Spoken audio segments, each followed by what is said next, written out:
March the 14th, 2018. I'm Dana Durnford, 3 minutes late. My apologies. Gee, what's next?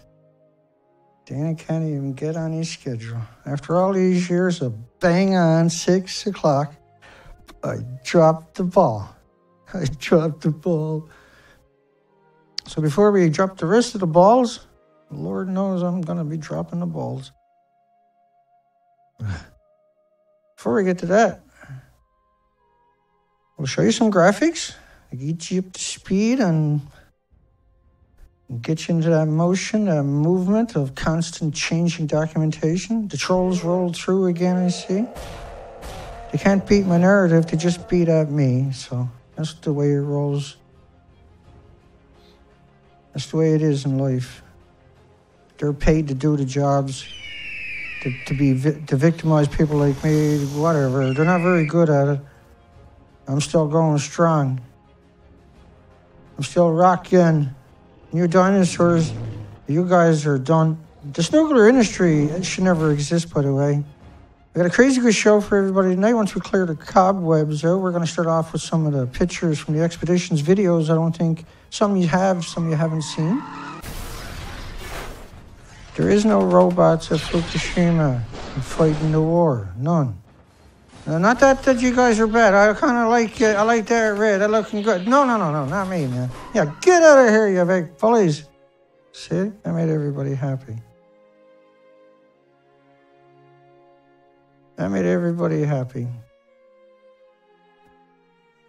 For just a few moments, everybody was thrilled. We got rid of the threats, right?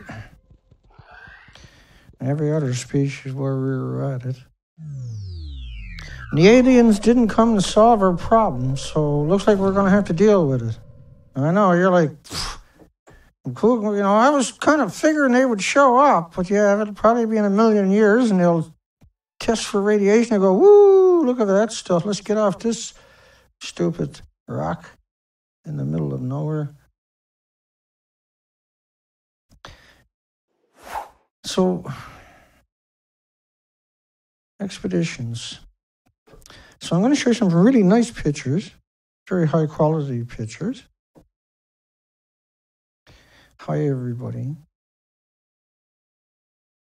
I found our way here.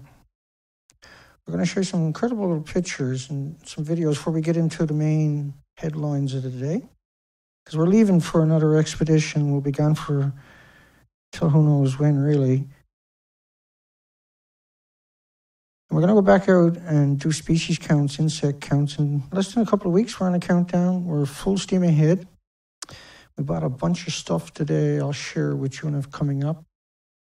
First, I'm going to tell the story of why I went out and spent the money I spent today before I show you that stuff. So we do expeditions throughout the whole coastline. Me and Zoe, my trusty partner in crime. She would have got 6 gag orders too, I bet you, if she had been alive when you got me. Well, she was, if I remember correctly, actually.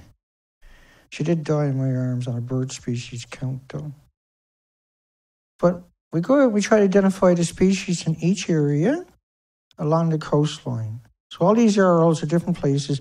This spot here in particular is from Dolomite Passage. And people know the story. They've been around a long time. Dolomite is right at the very tip, up by Cape St. James, just before it.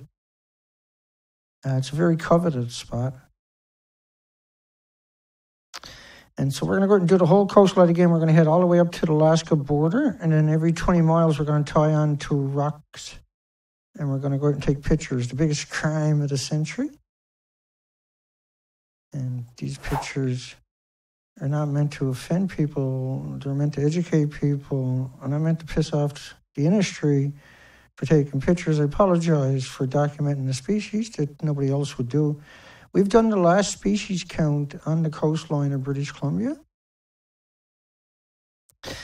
Now, normally these pictures are very vibrant. And so these are pictures I've taken. This is what it would look like everywhere you go to your left. throughout the whole coast of British Columbia. So before I show you the new pictures, I'll show you these. So to your left would be what you expect everywhere you go. Beautiful colors. Think about that. It's easy to focus in and start snapping pictures of each species, right? It'd be easy to, to look at those colors and get your camera and get every single species by itself and just snap a whole bunch of pictures by itself, right? But as you notice, you couldn't do that on my coastline anymore. Somebody in Canada has to speak out for the goblins are running wild. Okay, so you know what all the colors should look like. And so this is Louise Gnarls. The whole coastline is going to look as a representation of the pictures I'm going to show you, but there's no colors.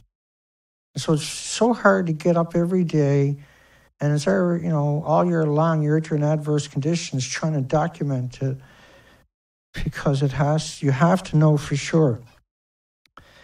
It doesn't seem possible that you could wipe out all the species. I get that. Not anymore, of course, because I can't switch that off. I can't switch off. That's why I'm here every day. I can't. I wake up, I'm like this every day.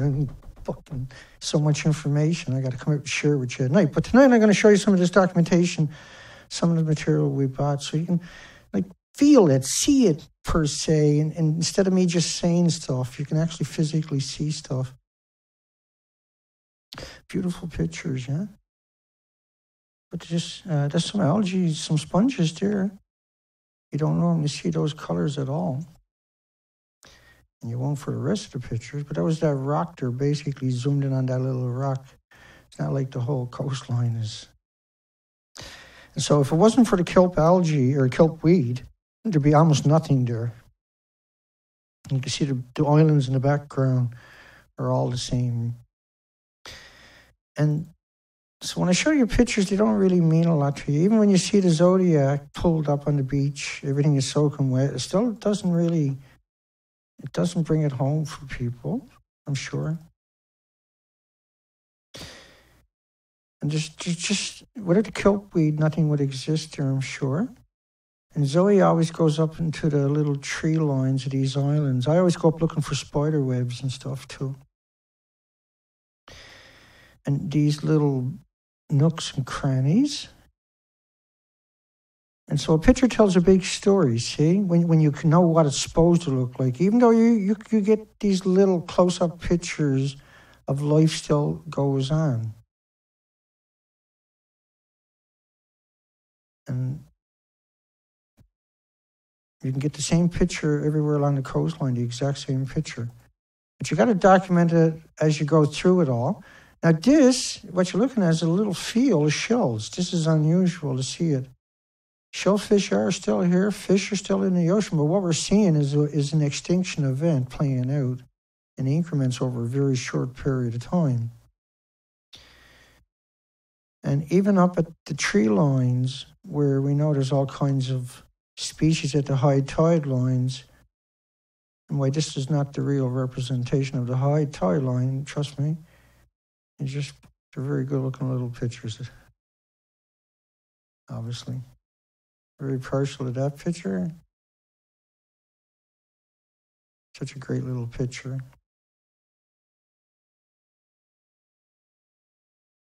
It looks stunning on the original foil.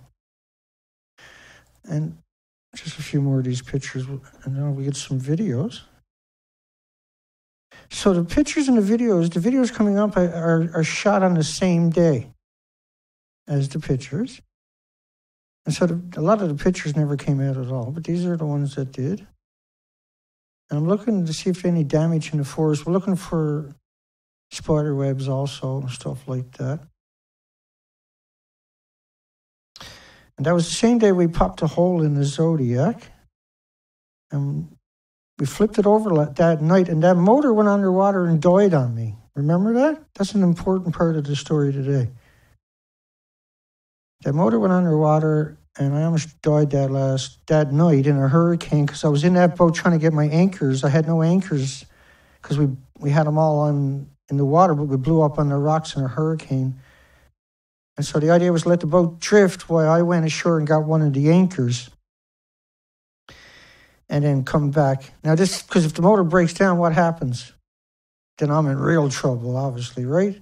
Well, even worse, I flipped the Zodiac over that night. And so it was hell. We won't go into that story today, but it is part of the conversation to remember about what, at the end of the day, of taking these pictures and the videos coming up really was for me. Beautiful pictures of nothing, see? It's so hard to take a picture of nothing. To try and document everything there so you can zoom in later and count and look and see if there's any other little species in there that you didn't see that day because you're soaking wet. As you'll see coming up. It's actually raining quite hard. And it's low tide and you got to get out there and do your job. Does that make sense? This is what I'm heading out to do now in a couple of weeks for next 6, 7, 8 months, who knows how long. But I'll go till the job is done.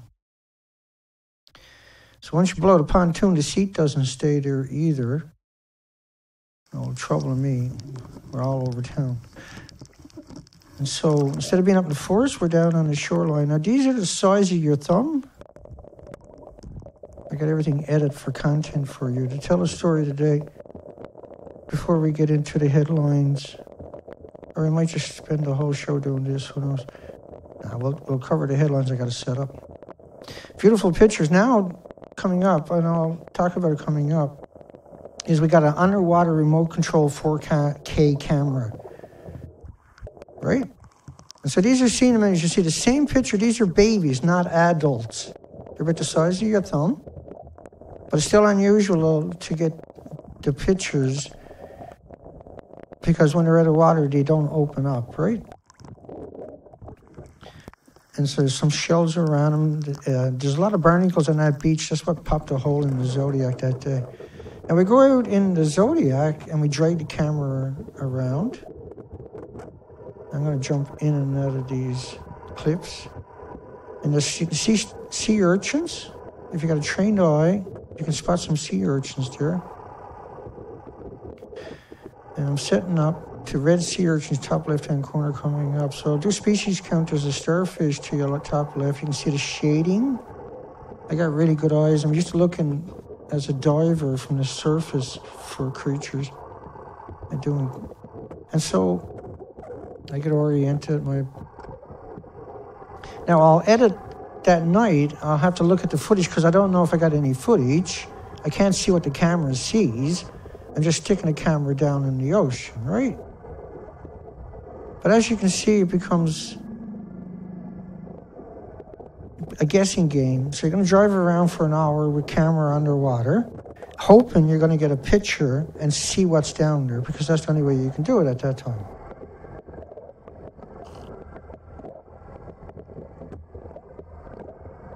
So quite a few. Those little black dots, I consider them sea urchins. And you'll find football fields and football fields and football fields of them. And I used to pick 20,000 a day. And before this, I had 30,000 hooks, and we lost that. And that's some sea anemones on the rocks. Look at that, giant plume sea anemones. This is a rare picture we only see underwater. But that's a confirmation, and you expect that in Dolomite, which is one of the best spots in Canada for diving and for beach, it was anyway.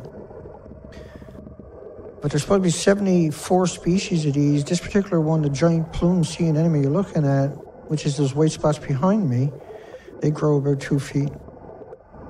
And so at nighttime, that's what I'm doing. I'm saying, sweet, I got something anyway. But generally, you're going to sit there, you're going to watch it, hoping a fish will swim past, or a mermaid, or werewolf, or something will swim past, right? So I jumped a little further ahead in the video, because otherwise we'll be sitting here all night just looking at it, and you'll be like, Daniel, I just spent an hour looking at that water. Why didn't you edit it? I was like, well, because I was lazy? No. And editing is not like nothing to it. So it's very difficult for me to work along the shorelines. But I'm hoping to get pictures like that where I can actually see something. It's miserable, you're soaking wet, but it's low tide, And you got to get out every day, no matter what the weather or the summer or the winter, wherever you're there. Every day costs money. The job's got to get done. And you got to do the whole coast. It takes forever. And what we were doing was every 20 miles of the coastline, pull in. We're going to do the exact same thing this year with a totally different operation. So see some starfish, sea urchins, some algae, some sponges, I think, that time. Quite a few sea urchins. We're looking for stuff like clams or sea cucumber. That's the sea cucumber, that like half moon right there. That's a sea cucumber, in my opinion. And lots of sea urchins that time. But you should see football, little sea anemones, seen some sponges. And now we'll be able to go down there with the remote control camera and just leave it there and wait with the lights on it and get high quality of these little spots. This is dolomite narrows. This is where you expect to find just endless amount of life. Not so you like, there was a little fish that time swam across, I think.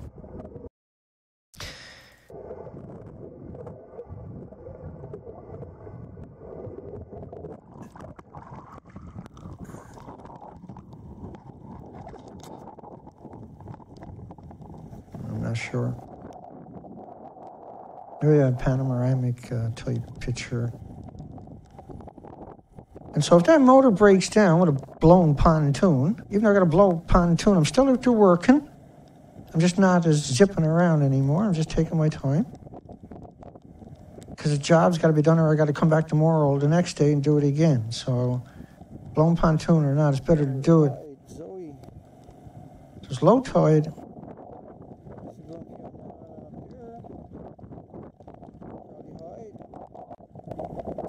So we're going to go find a spot and hide.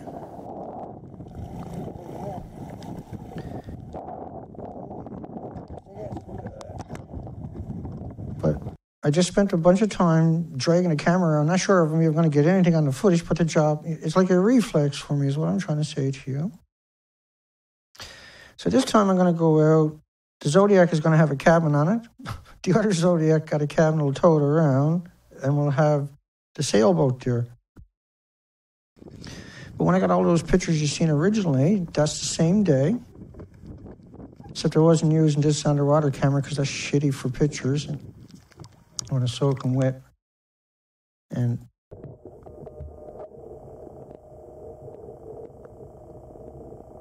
these are the green sea anemones. There's 74 species. We see this only basically 2 or 3 species through the whole coastline. These are babies in dolomite narrows at Haida Gwaii, formerly known as the Queen Charlotte Islands, British Columbia, Canada, 2015.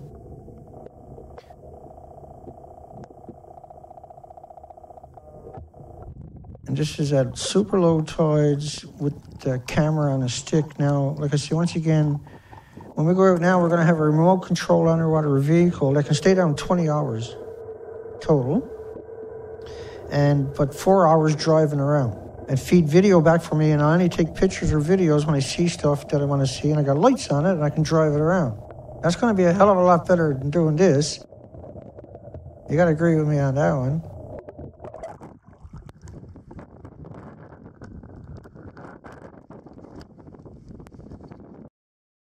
And then the Zodiac has got a cabin on it. So that's going to be huge for keeping things dry.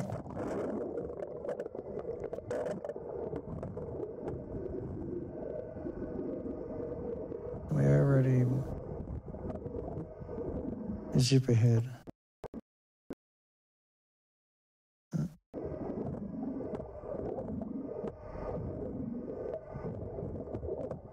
And so you edit this footage every night because you don't have storage place, looking to see if there's something there. If there's something there, then you're going to keep the footage. And so you might have a 30-minute video dragging the camera around, but you only got 1 minute footage. And you don't want to chop it because you want to keep it in original quality, so you got to keep that particular section. So it's a nightmare.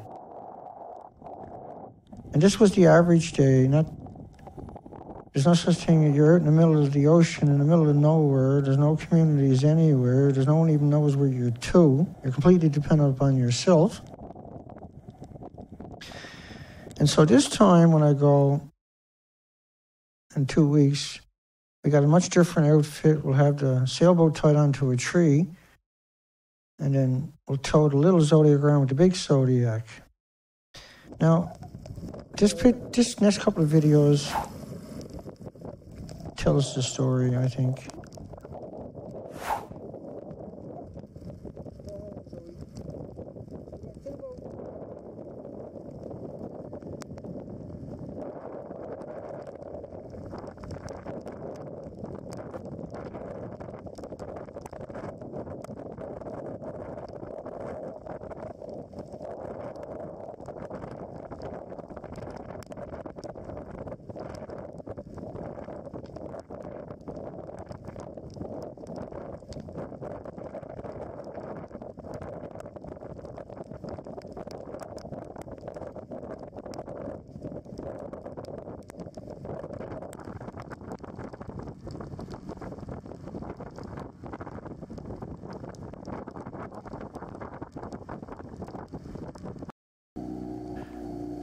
And so if that motor breaks down, I'm in a lot of trouble.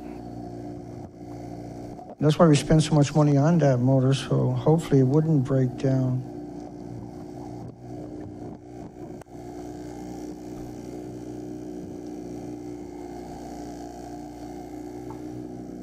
Blown pontoon. But my spare's not popped.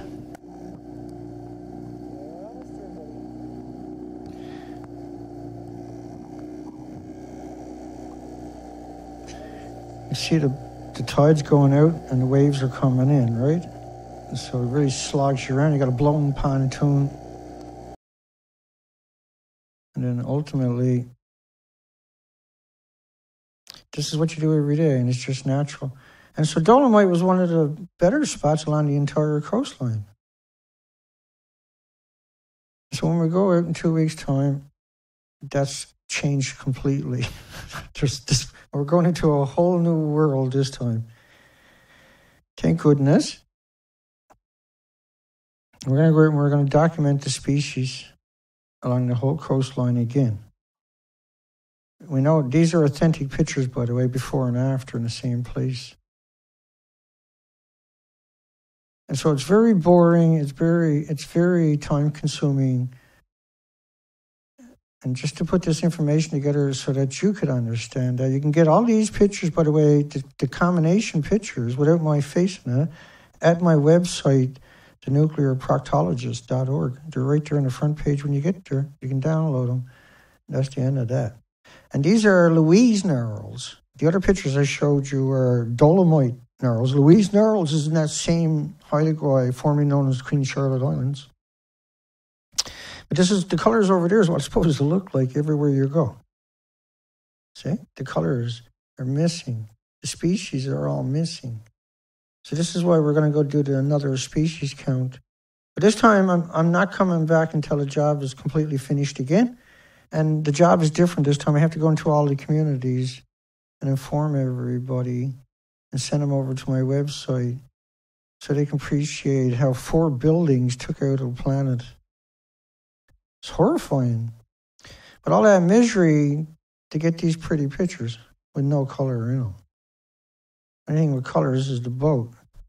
Zoe. And so we got the ice maker.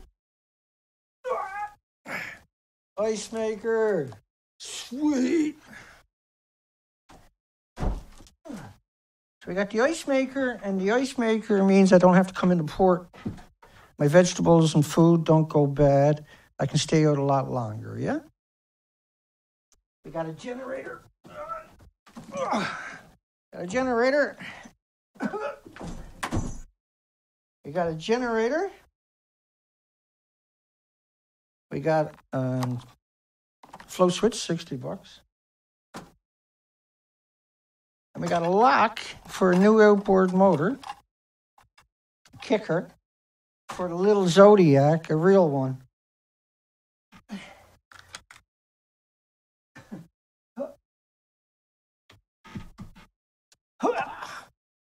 So we got a real Honda for a kicker.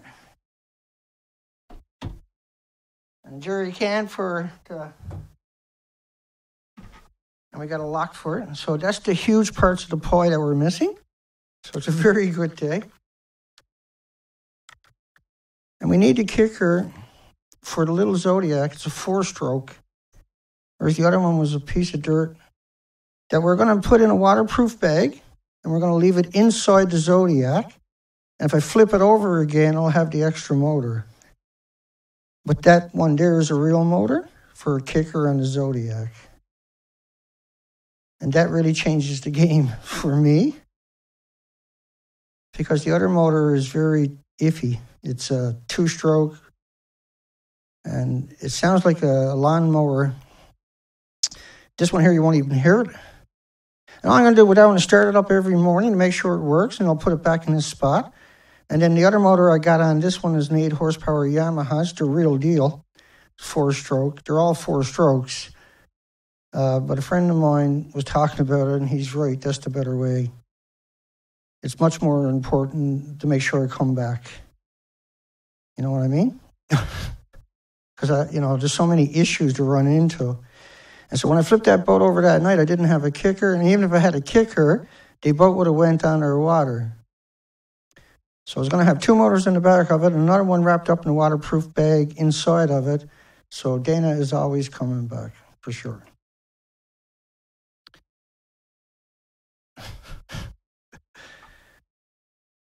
And so we got the generator will charge the batteries, and also at nighttime it's going to the Zodiac.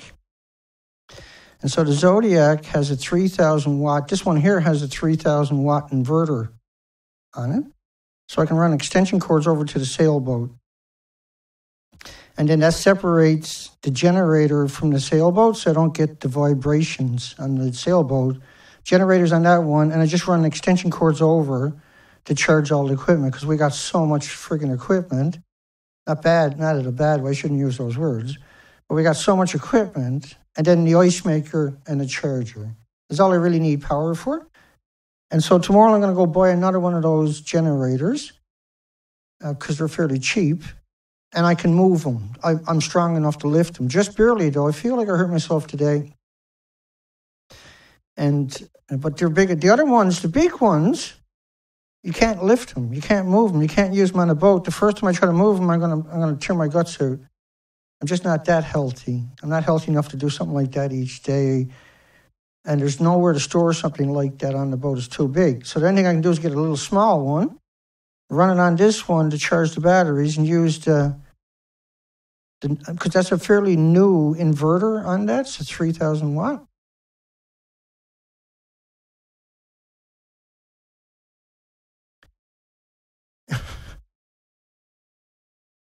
And so we dropped a chunk of the money today. We're leaving in 2 weeks. Tomorrow I'll take that equipment, we'll charge up the batteries with it and run the ice maker with it to make sure it'll do the job. If it does, I'll go buy another generator just like it. So if that one dies, I got the other one. And I don't have to come back to find one. I don't have to go ashore somewhere and find one. Google silences nuke expert Dana Durnford on Fukushima. Yeah, they silenced me, the second strike on the 7th anniversary. So 7 minutes, I had 100 views on the video last night. Shortly after that, 130, which was 1 hour later. And 13 hours later, I had 209. The video stopped that night. I wonder why. $6 million man. Organizers cancel Bangkok event to promote Fukushima fish. But guess what? They're shipping peaches in. They're only checking for cesium-137. They're not checking for any of the plutonium or any of the other isotopes, of course. A Thai event to promote fish from Fukushima prefecture was canceled after locals and citizen groups raised safety concern. Despite the fact no radioactive material was found in the fish, officials from the prefecture confirmed Wednesday. Well, they only looked for cesium. They didn't look for all the neptunium, did they? The event hosted by the local trading company. And just put a trading company in every country and ship it in. Start up a little $1,000 company and start shipping in the radioactive food. The event hosted by the local trading company to promote flounders caught in the waters off Fukushima. A local trading company to promote flounders in another country when they won't even eat it in their own. Because they're only checking for 137, which is a tracer. They don't find a tracer, and if they only find 137, they're not going to check for all the other cesiums. Because apparently, in the traders' world and in the Thailand's government world, I know I'm barred from Thailand forever at this stage. That's how you fix shit around here. You hit it twice. So it's not clicked. I'm not going to touch it right now. But if it keeps buzzing, I'll turn the noise down and I'll reconnect it. Isotopes of cesium, they're all there. It's not just the cesium-137 that they're looking for. The host, however, decided to call it off after consumers, environmental groups voiced their concerns, many through social media, saying it's not safe to eat the Fukushima fish. But how else are they going to voice their concern if not through social media? They're going to call up you dummies who promoted it? You guys promoted it, remember that, okay?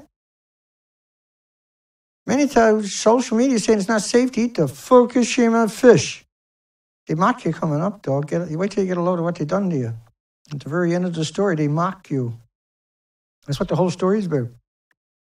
So you didn't look for americium or any of their daughters, did you? No?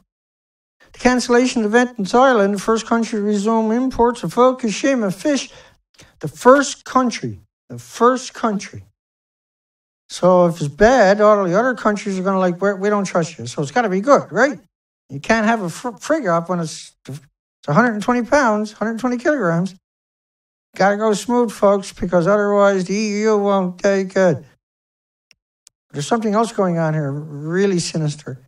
The first country to resume imports of Fukushima fish underscores the difficulty of brushing off the radiation stigma. There's not a spin of words. That journalist is a disgusting pig.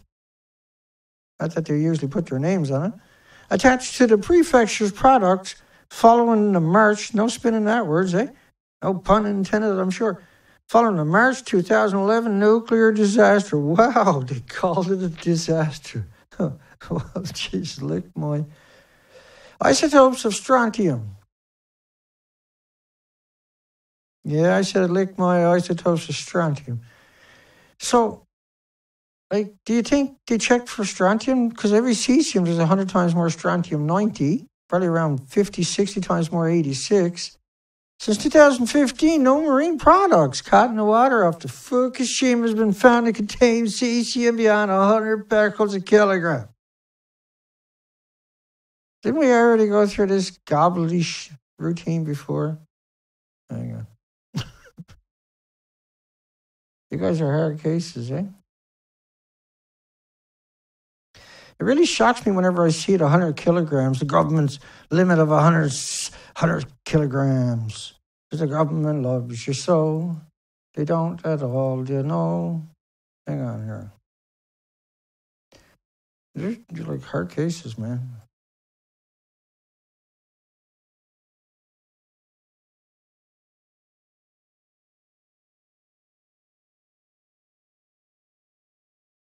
Can't find it.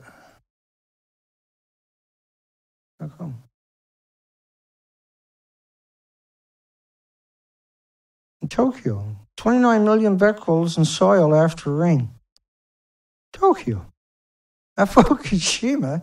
Can you imagine what it's like at Fukushima where they're growing this stuff? Did you check for uranium?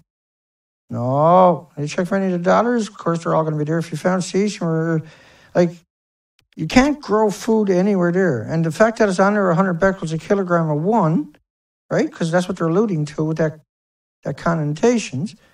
Did contain beyond 100 becquerels a kilogram. The state set limit for food, 100 becquerels a kilogram for that, but they didn't put a limit for the uranium. They don't got a limit for the krypton. And this means you can't grow it there anywhere. You got to come up with a solution before you do it.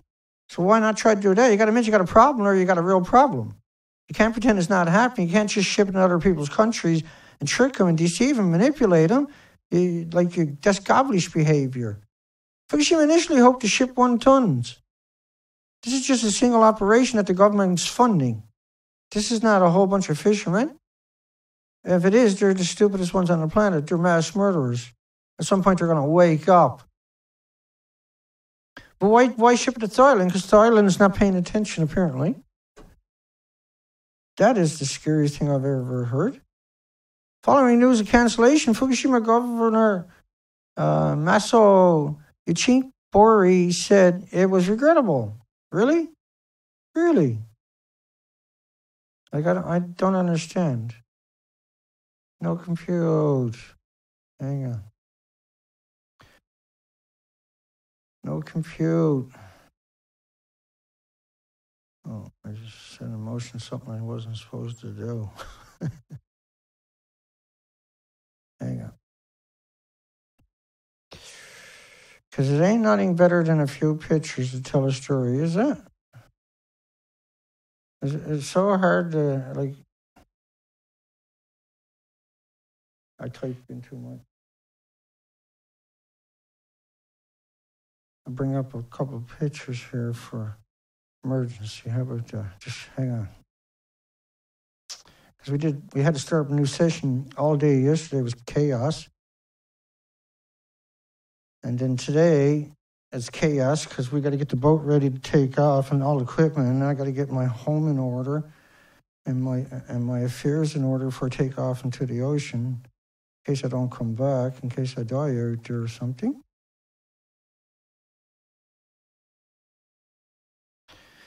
Okay, so we got some reference points for after now.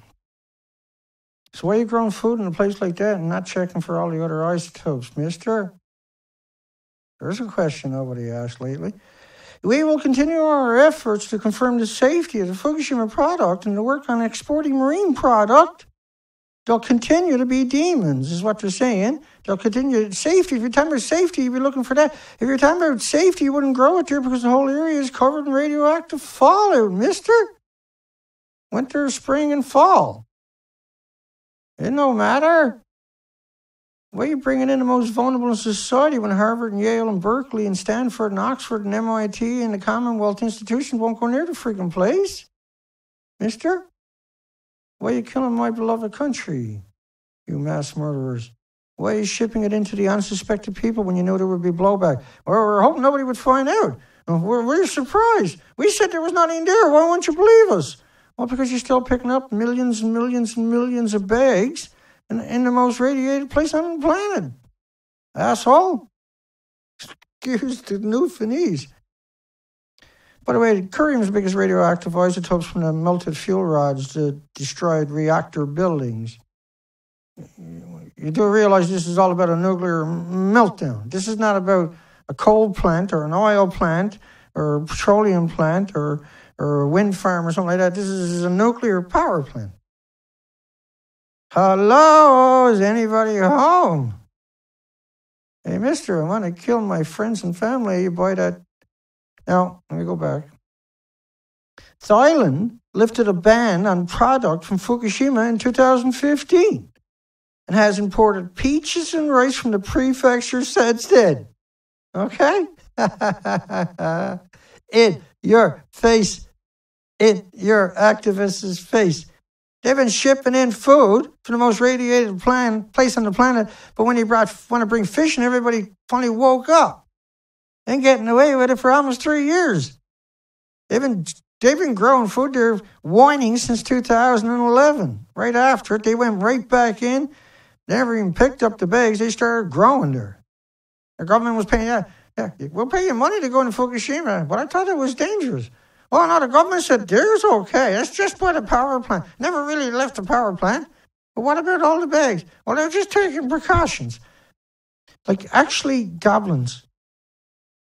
How can you ignore all these different pictures of bags from different places? How does that work in people's head? How can you look at that and say, oh, yeah, that's just right there, and there, and there, and here. It's everywhere, so beware. And, like, it's usually just, oh, my goodness. You're driving by, you see something like that. If you see that, it's time to go. If you're driving to a town and it looks like that, just turn around Get out of Dodge because they're coming there with the black bags too. You get it? You get what they got done to you? So they've been growing peaches and rice there and shipping it to Thailand since 2015. See, I lost everything. I lost the boat. I lost all the equipment because the fishery closed. So I know where these people are coming from. I can sympathize with them. 30,000 hooks, 120 gill nets, all kinds of licenses, herring licenses, halibut licenses, an entire litany and history, all gone like that, just like the tsunami. You woke up and fishery says, no. Like, what am I going to do with all this shit? I'm not even paid for. Don't care. If you don't go and get any fish, we'll arrest you. I said, I'll stick a gaff in you is what I'll... Never mind. Yeah, bully. And there's your new tsunami walls. I know they were cracking jokes in the comments section in the last video. Some funny stuff in there. Should screen capture so I can share it with everybody after. Elite group contain nuclear food safety debate, says researcher. So these people, I'm not sure what the story 100% is. I read it a couple of times. I still don't get it. A loose collection of elite groups shaped the global language and thinking around the food safety in the nuclear era. The nuclear era. Shape the language and thinking.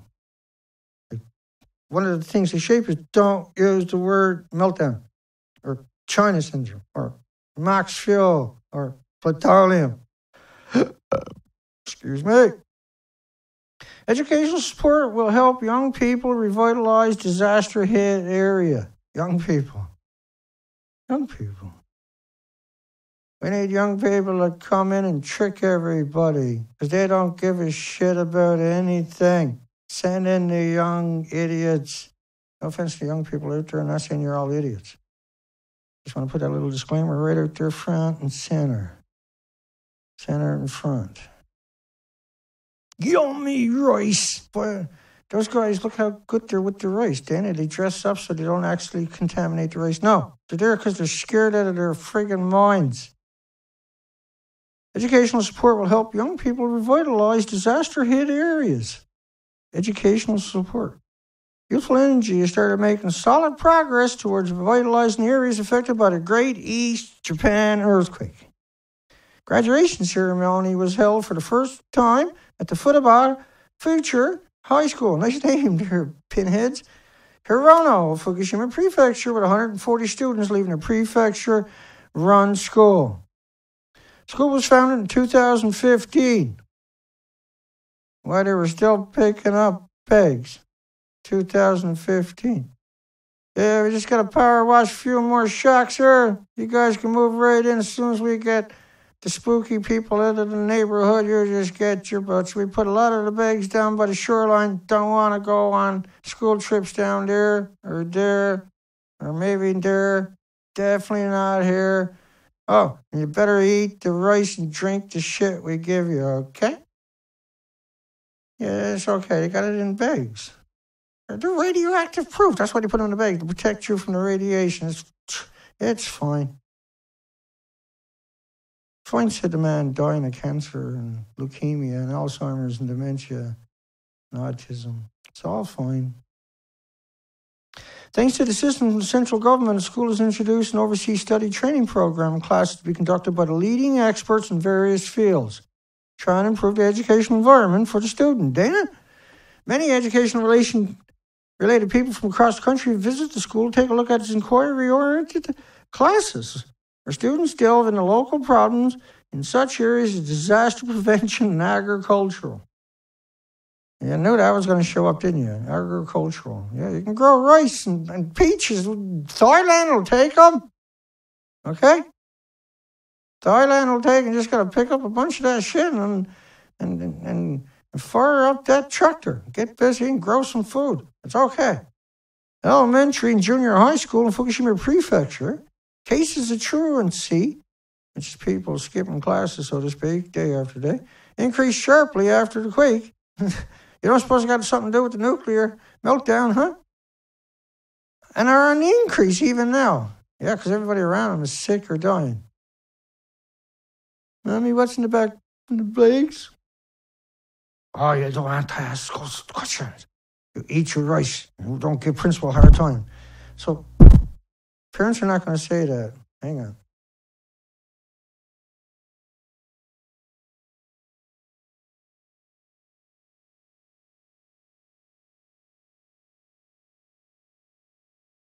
Mic check. Okay, I showed you who's boss this time, Mr. Mikey. So you got kids, right? 18 years old, 18 years old. Return to child rearing households has been slow in areas where the evacuation orders, aka millions of bags, has been lifted. Yeah, they go back, right? Well, going back means you got to leave shit like this. So we want to go back. Yeah, we want to go back. You sure you don't feel pressure? No, we're not pressured. We want to go back. Anything got to be better than here. You want some peaches? No. Come on, they were grown in Fukushima. No, I don't want. Ma, I needed an adult. In a bid to revitalize the high school, the only one in Minami Seruku, a nonprofit organization that started after school studies support the town government. Instead of trying to kidnap the officials and drag them away for intervention, you're not a monster. You're not a monster. Make them stay for 72 hours and then release them back into society. They might be functional again. You never know. It's worth a try. And of course, the government and the communities are shouldering the expenses to try to enhance. Come on, don't you want to come back into the radiated school? Some of your friends came back. Yeah, they got cancer, but they'll be okay. We got cure. We'll give you Fukushima food. Support is designed to enhance the academics' ability of students who are living in such harsh environments as temporary housing. They built the temporary housing so that people would feel trapped and would go back. They had the intentions all along of sending people back in because the nuclear is on its back, dying, and it'll murder you to stay alive. It'll murder you just to get another breath of fresh air. It'll grow food right there and tell you nothing about the bag. Nothing. Tell you nothing. By enhancing the appeal of the high school, an increase in the number of applicants can be expected. So you can trick a bunch of people with advertisements saying, it's got all these features and that features, honey. The kids will do great. And they don't know nothing about the deep, dark. So a lot of these kids don't even remember Fukushima happened. They were 3, 4, 5 years old. They don't remember Fukushima. They don't even know what Fukushima is now. They don't want a nuclear meltdown. They're the most vulnerable of society. We're talking about kids here that are 18 when they're 11 years old when Fukushima happened. They don't know nothing about nuclear meltdowns. The passage of 7 years since the quake, there's been an increase in the number of children who do not know about the terrible scene and the disaster back then. That's probably why I brought that up, eh? Dana, how we're done with that freaking whatever it is. And where are those results? These results are posted on the Triumph's website. Triumph, not Simon Fraser University. Content of iodine 131. I mean, iodine 131 has not been detected in milk tested by Triumph. You can correct me if I'm wrong. And you can look, if you look at the content of radioactivity in milk, you will see a lot of decay of potassium, which is much stronger than any signal from iodine 131. Go. So now he just compared. He didn't just do that. Wait, I'll go back and play that. I don't think you can't say that. You goblin. Well, there was more potassium 40 there than there was iodine. Yeah, but potassium 40 is natural. It's got nothing to do with Fukushima. You were trying to trick everybody. You're a goblin, yeah? Now, let me find that.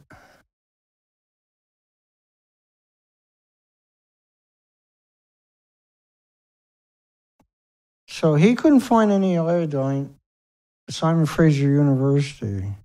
Okay. Yet they found over 20 million. This is Simon Fraser University. They found 20 million particles of radioactive iodine per liter. got leaked on the internet looking for street creds, I'm sure. There was another study showing 1 million becquerels. There was another study showing 129 iodines. And so whenever you find one of these, then you're going to find all the other isotopes also. Let me find your depiction of that.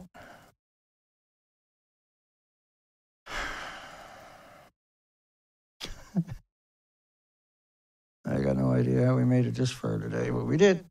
Sleep like a rock tonight again, I bet you. I'm going to be heading out in the ocean. All my liberties go on suspension real quick. I go into survival mode. So no one bothered checking for curium. And they never found no iodine-131 according to the... Now, iodine-131 means there's an ongoing chain reaction because it's a short-lived isotope. That doesn't, like iodine-129 got a 15 million year half-life. And they found 220 million becquerels in a liter of rainwater. And so you would have found the same equivalence of this stuff. And because of the way radiation works, it takes several years before it starts showing up. Cancer is the last thing that shows up. See?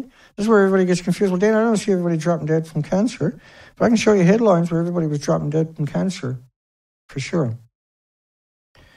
So he says, proximity to a nuclear disaster is critical, but the wind and weather patterns carry airborne radioisotopes should also be of concern. Wherever these radioactive isotopes land, they will eventually decay and release some degrees of radiation. So being totally, unbelievably disingenuous, because it's much more severe than what he's implying there. The team also attributed much of the 137 that was found to nuclear weapons from the 1960s or Chernobyl in No, that's probably not Fukushima. It's probably from Chernobyl. If Chernobyl was one reactor, it didn't have reactor cores at the top of the building. No, Fukushima's not as bad as Chernobyl. Right? We covered that yesterday.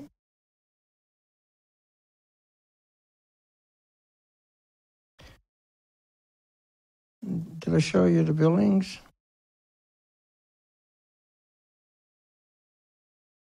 Did I show you the buildings? Well, my favorite one, the easiest one to tell a story for me is Reactor 4, is it not?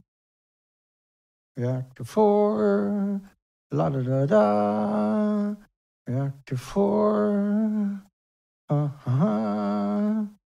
ooh, hee, Reactor Z, la-la-la-la.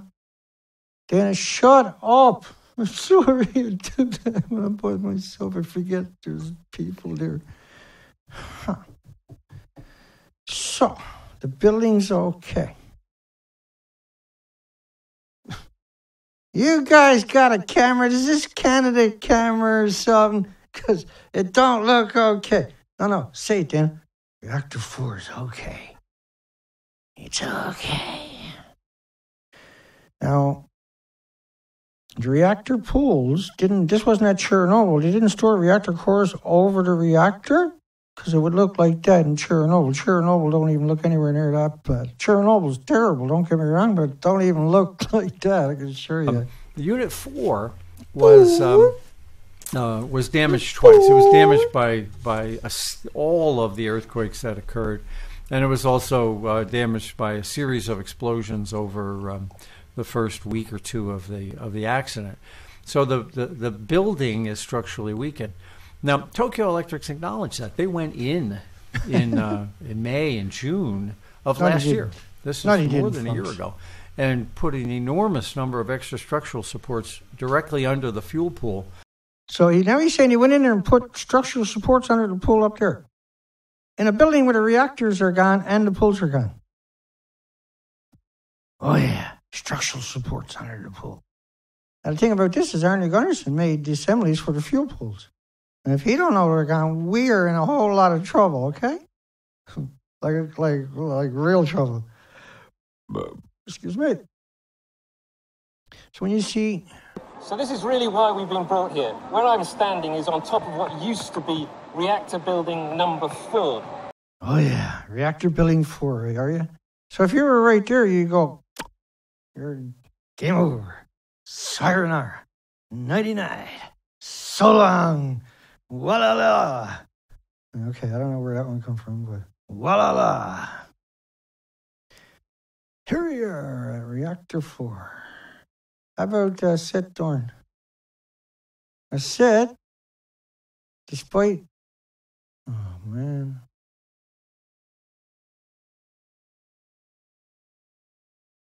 I lost my way. Got it again.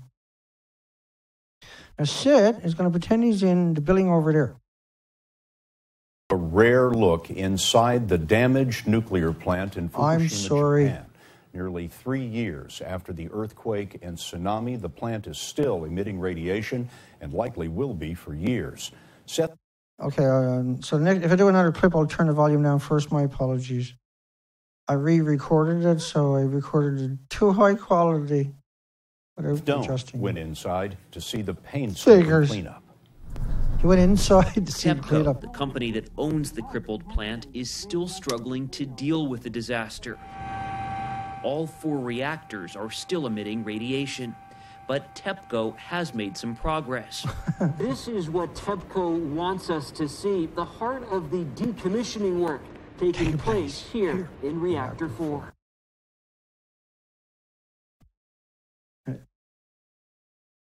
You can't be in there. You're going to die, stupid. Somebody tell Seth he's in the wrong Reactor 4 building. The real one looks like that. Okay, because obviously he thinks he's in a building that blew up. Like it blew up. See it? It blew up. Somebody should tell him it blew up. He's a big shot senator, son, so nobody can talk to him, right? Oh, don't worry about it.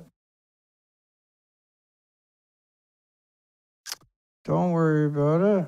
And how about the one-armed bandit, Miles?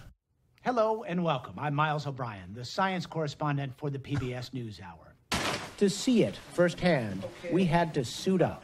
Now, he's talking about Medusa, number 4. The long-term solution here is to remove and secure the nuclear fuel. At Unit 4, they have begun that process. This reactor was shut down for maintenance when the tsunami... Do you think he's talking about another building? He's actually talking about that one over there that doesn't even exist. So when you hear knowledge like that, you have to wonder why he's claiming that they didn't find anything and that Chernobyl, the stuff they did find was probably from Chernobyl. Seth says it's okay. But when you compare it, like Rupert Winfield Hayes I got down here, why is all the media willing to lie to you? Why is Arnie Gunnarsson willing to manipulate you and tell you that they put structures on their fuel pool that actually didn't even exist? And when he made the assemblies for the fuel pool. By the way, that's their 3rd paper. It's not their mandate to cover nuclear accidents at a nuclear college. Go figure, eh?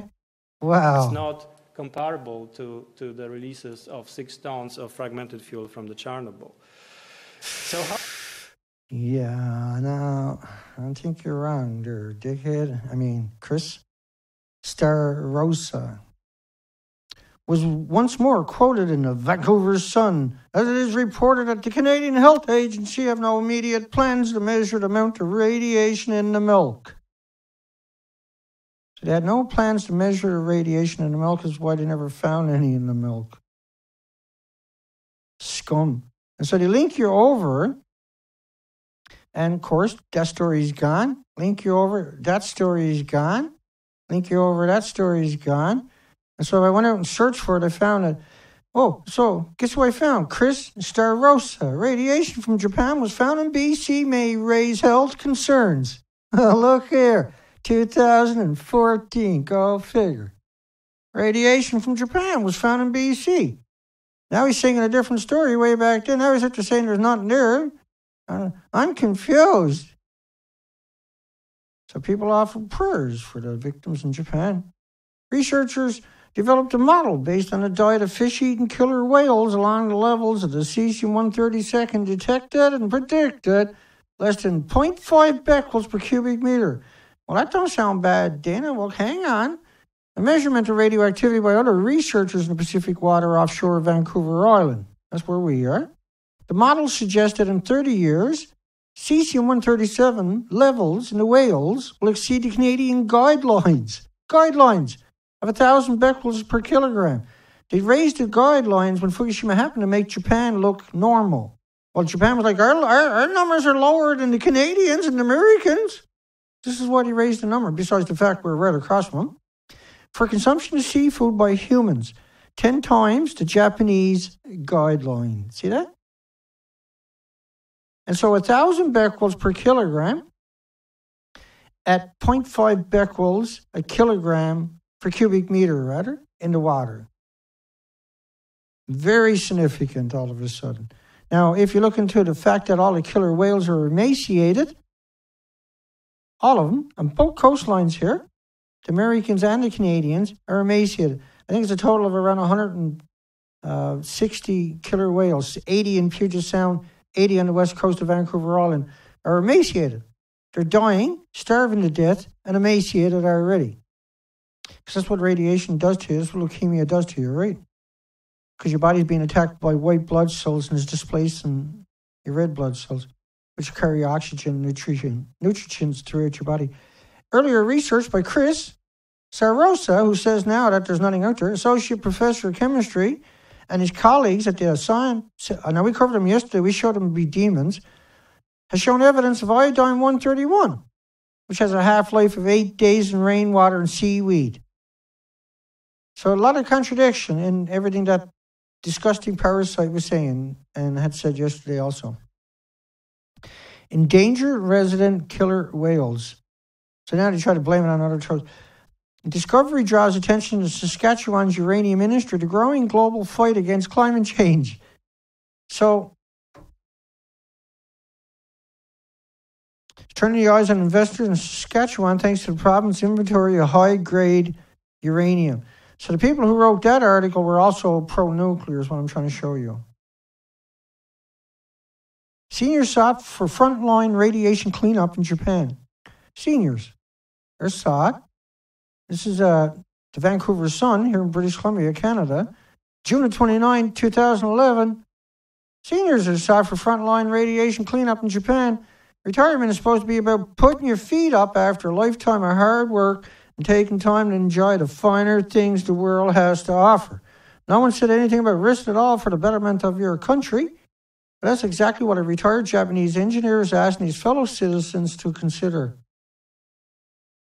Yatsuru Yamada, 72, was looking for a few good men and women over the age of 60 to volunteer with him in the cleanup at the earthquake-crippled Daiichi nuclear power plant in Fukushima. Crippled. You see that word so many times, yeah? Work would be best performed by elders rather than exposing younger generations to high-level radiation that could leave them sterile or worse. Repairs or installations of the cooling system will unavoidably be conducted in the environment of highly contaminated with radioactive elements with serious risk of future health complication if you're lucky, which if not you die right there, which have been translated into 12 languages, his blog. Currently 1,000 people employed and cleaned up the plant without consideration of age, knowledge, skill, or experience. Without consideration of age, knowledge, skill, or experience. So, in other words, nobody from the nuclear industry and nobody from Simon Fraser University are willing to go there. Once again, we see confirmation of only the homeless and the destitute and the victims of society. Those of us who hail the slogan that nuclear power is safe should be the first to install or repair the cooling systems. Here, here. 3 cheers for you. Because the crazies are out there trying to make the playgrounds look presentable for the children, aren't they? According to the newspaper, about 400 people are already volunteered, including a singer, a cook, and an 82-year-old man. Some 1,200 others have offered support, while donations have topped 4.3 million yen, or $54,000. It's insanity. should be called in when averting global disasters on the agenda. My colleagues are more optimistic. His theory was that they were top engineers after all. Who but the best and brightest should be called into when averting a global disaster is on the agenda, instead of the homeless and the victims of society that don't even know what they're up against. They're thrown away like paper towels. And then you grow food there. You insane maniacs. You despicable traitors. So you can make $1. Temp workers fighting to repair crippled Japanese nuclear plant. Temp workers. Temp workers. Vancouver Sun, April 10, 2011. Read it and weep. The theory were that they were top engineers after all. Who but the best and brightest should be called in to avert a global disaster is right. For the sake of Japan and for the rest of the world, I hope, we all hoped, he was right. Instead, he was wrong. Perhaps that's why it was especially chilling to read a New York Times story this weekend and learn that many of those white-clad figures are temporary employees, working for less pay, less job security, fewer benefits than the company employees at the Tokyo Power Company. Japanese workers brave radiation for a temporary job. That's a polite headline. Ever read one? Workers. Well, at least you didn't call them academics or scientists and lie to everybody. Who was finally allowed to leave? Mr. Shitsuwa, who was finally allowed to leave, is not a nuclear specialist. He is not even an employee at the Tokyo Electric Power Company, the operator of the crippled power plant. He's one of thousands of untrained, illiterate, temporary workers who handle the bulk of the dangerous work at nuclear power plants here and in other countries, lured by the higher wages offered for working with the industry. These workers remain vital to efforts to contain the nuclear crisis at the Fukushima nuclear plant. Temporary workers. Because volunteers from other nuclear power plants ain't going anywhere near it. Such labor practices have both endangered the health of these workers and undermined safety at Japan's 55 nuclear reactors, critics charge, and rightfully so. This is the hidden world of the nuclear power. Whenever there are hazardous conditions like Hanford, these laborers are told to go in and they don't know where they're going or what they're doing. It's dangerous for them and it's dangerous for the nuclear safety. There's pictures of jobs they're doing that nobody else would do, that they send in, not knowing. At the Fukushima Daiichi plant, 89% of the 10,000 workers during that period were contractors. Well, that's a polite word for homeless, destitute victims of society and the people who don't speak the language, the immigrants. Interviews with about a half a dozen past and current workers, Fukushima Daiichi and other plants paint a bleak picture of workers on the nuclear circuit, battling intense heat as they clean off radiation from the reactor's dry wells and spent fuel pools using mops and rags. This is a fantasy story, folks. Some workers are hired from construction sites and some are local farmers looking for extra income, yet others are hired by local gangsters, according to the number of workers who did not want to give their names. It's the most dangerous places. Current and former workers say radiation levels are so high, workers would take turns approaching a valve just to open it, turning it for a few seconds, running away. Next guy, run in for a few seconds, run away. These are lethal doses, except you die weeks later, or days later, or months later, or a couple of years later. So you can't get doses like that without dying later. So that's why Harvard University, this is why Simon Fraser University, Paul Schaefer, and his students will never go near this place, and they'll pretend it didn't happen, and they'll suck up $20,000 a day, like we showed you yesterday. They'll get pissed at strip joints and buy big shot toys. It'll throw in a corner and never get used. Many of the workers who handle dangerous duties at the Japan's nuclear plants are laborers with little job security, are illiterates. The company refuses to say how many contract workers have been exposed to the radiation. Of roughly 3,000 workers left at the plant on Thursday, 300 left at the plant on 30, 45 were employed by contractors. 45 right away were day laborers. And there's only 300 there, not 7,000. He said he had been called last week by a former employer who offered daily wages of $350 for just 2 hours of work at the Fukushima Daiichi plant. more than twice his previous pay. Oh no, they're paying good money. It's only a couple hours work. You want it or not?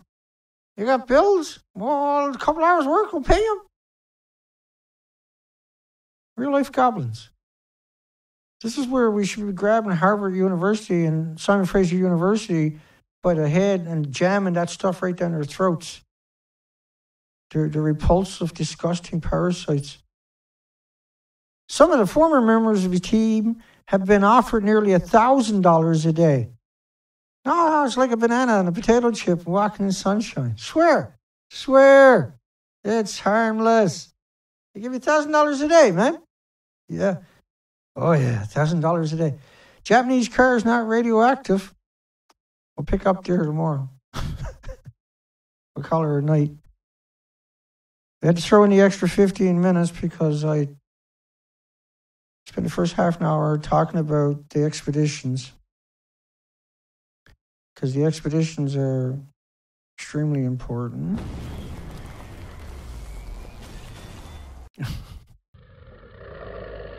The goblins don't want us. They don't want us to understand what's going on. They don't want us to have a conversation. They don't want us to know what they're up to. They don't want us to remind them of how gobblish they really are. They don't want us to know that it's not harmless, that it's not... See, 74 years of telling you those lies. Only a monster would say that it's like a banana. Only a monster say nuclear is like walking in sunshine. Only a monster says that it's like getting on an airplane. Only a monster says nuclear is like sleeping next to somebody. You get the picture, yeah? Hi, everybody. My apologies for not being full of piss and vinegar. I got no comments for some reason. I got no idea why we got no comments. It's a good thing I checked before I called it a night, is it? Let me refresh that page.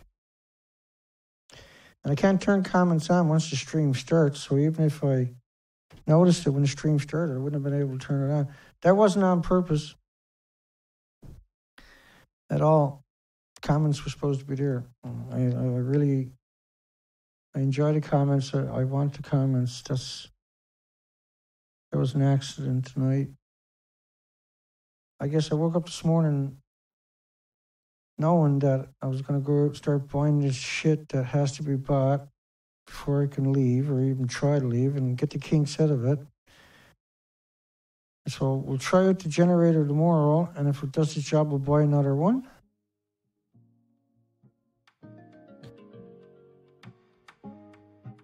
And then the list will get a little bit smaller. Generator's done.